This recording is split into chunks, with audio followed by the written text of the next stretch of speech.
It's hard to breathe, but that's alright. Hush.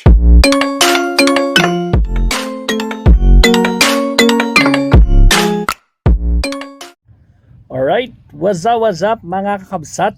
Maestro Paul is back. So kanina lang ay pinag-uusapan natin itong budol na ginagawa nila mga kakabsat, no? So sabi natin, hinihintay natin yung resulta ng PSA sa ni-request ni Representative Chua regarding dito sa 1,992 na mga recipient ng confidential fund ng OVP. Akalain mo guys, wala pang isang oras habang pinag-uusapan natin kanina lumabas na yung resulta. So ito guys, no?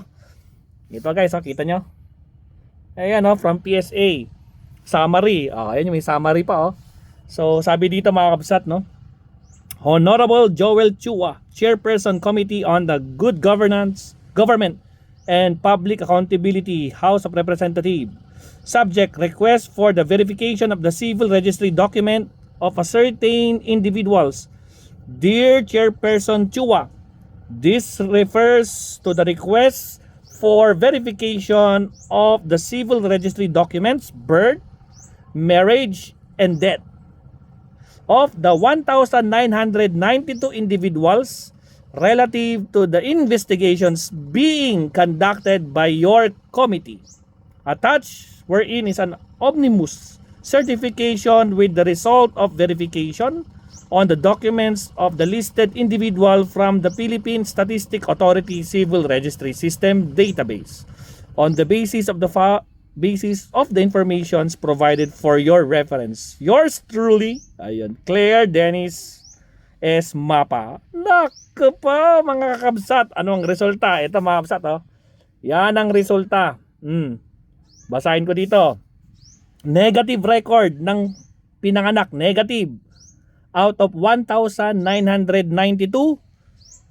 1,322 ang hindi ipinapanganak out of the 1,900. So meaning, merong 670 lang out of the 1,992 na mga resibo ang talagang binudol-budol tayo dito mabsat. At syempre, out of the 1,992, 1,456 ang hindi kinakasal. Walang kinakasal doon sa 1,992. At ito pinakamalala, 1,593 out of the 1,992 ang hindi pa namamatay.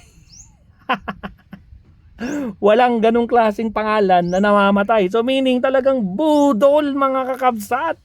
Naku ba, ano na? Paano nila i-depensa to? Samantalang yung 677 nung una, 405 doon, budol.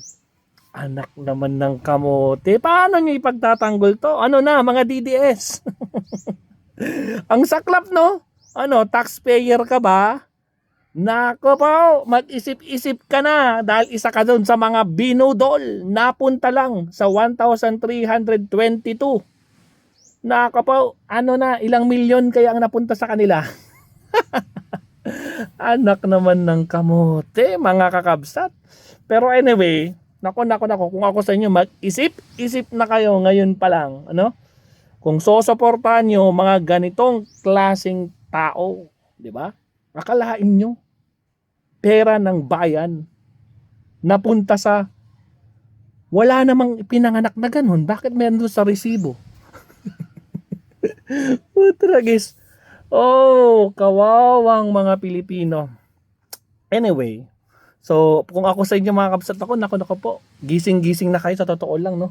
Harap-harapan na tayo niloloko, pero kung pumapayag kayo na ganyan, naku po, good luck sa inyo, no? Kasi tayo dito, hindi tayo magbubulag-bulagan, no?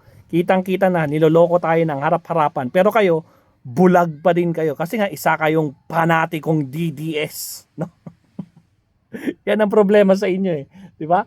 No? Ang hirap bang tanggapin, nakasama kayo sa mga binudol, na? Nang pinagkakatiwalaan nyo. O ano na yan? Paano yan? PSA na ang nagsabi.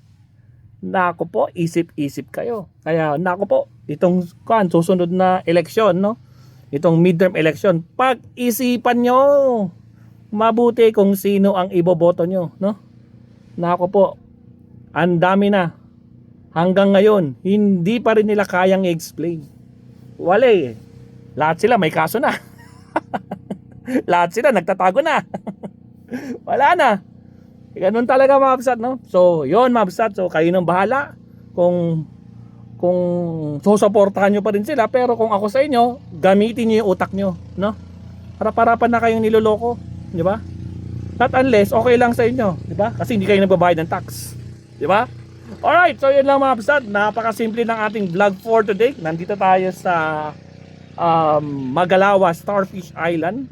So, in-enjoy muna namin. So, pakita ko sa inyo. Pakita. Ayun eh. Nandito tayo sa Magalawa Starfish Island, mga kabsat. So, ayan. So, hanggang sa muli nating pagkikita, no?